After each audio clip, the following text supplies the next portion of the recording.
ورحمۃ اللہ وبرکاتہ۔ اچھا، بعض کا جو ہے ہم ڈسکس کرتے ہیں ریسرچ ڈیزائنز کو، اور ایک اسٹڈی ڈیزائنز ہوتا ہے۔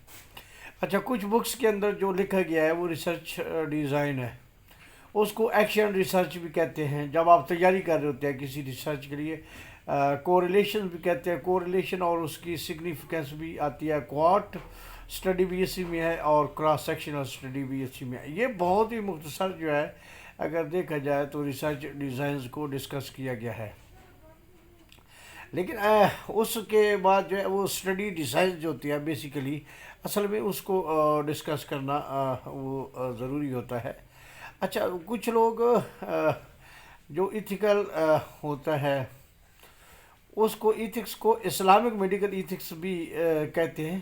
ایز اے مسلم ہم اگر بات کرتے ہیں تو اس میں کہ aims and objectives Islamic medical ethics کی بات کرتے ہیں۔ پلرز کیا ہو سکتے ہیں اسلامک میڈیکل ایتھکس کے، اس کے بعد نیڈ کیا ہے اس کی، اس کے بعد جو ہے وہ رولز کیا ہے اسلامک میڈیکل ایتھکس کے، اور اس کے بعد جو ہے یہ پرنسپلز اٹانومی ہونے چاہیے، اس کے بعد جو ہے وہ نان میلفیشنٹ ہونا چاہیے، بینیفیشنٹ ہونا چاہیے، جسٹس ہونا چاہیے۔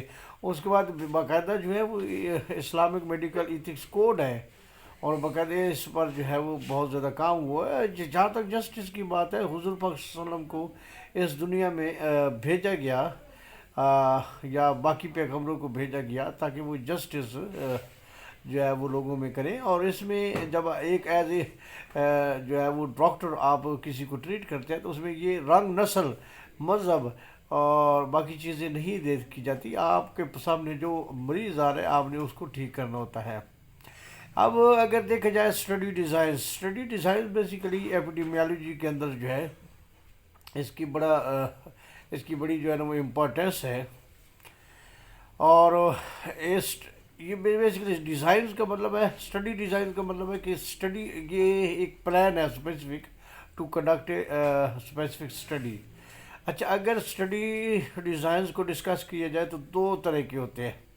اچھا، نارمل کیا ہے، ڈسکرپٹیو اور انالائٹیکل ہوتا ہے۔ ڈسکرپٹیو میں 2CD کا میں کہتا ہوں عام طور پہ۔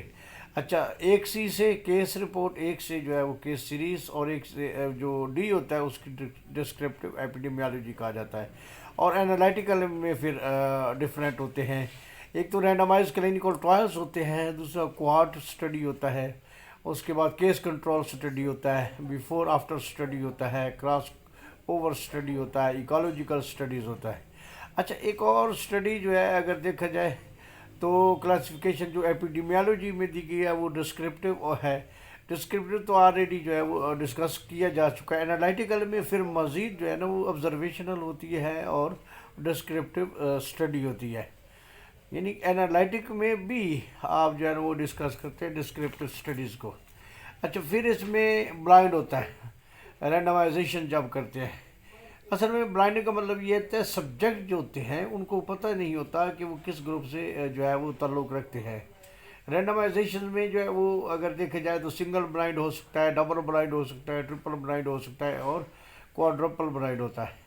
اچھا، سنگل بلائنڈ میں تو پارٹیسپینٹس کو نہیں پتہ کہ وہ کس گروپ سے تعلق رکھتے ہیں، اور یہ اس بات کا پتہ جو ہے بعض اوقات ڈبل بلائنڈ میں نہ تو پارٹیسپینٹ کو ہوتا ہے اور نہ انویسٹیگیٹر کو ہوتا ہے، اور تھرڈ میں جو ہے پارٹیسپینٹ کو بھی نہیں پتہ، انویسٹیگیٹر کو بھی نہیں پتہ، اور ڈیٹا انالائزر کو بھی نہیں پتہ، یہ ایڈمنسٹریٹر کو نہیں پتہ۔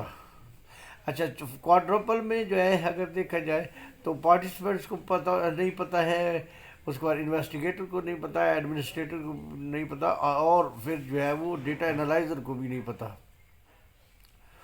تو یہ اس طرح جو ہے وہ ہم جب اس کو کرتے ہیں بلائنڈنگ، تو بلائنڈنگ کی جو ہے نا فائدہ یہ ہوتا ہے بائسزم سے جو ہے نا وہ آپ بچ سکتے ہیں۔ تھینک یو ویری مچ، اللہ حافظ۔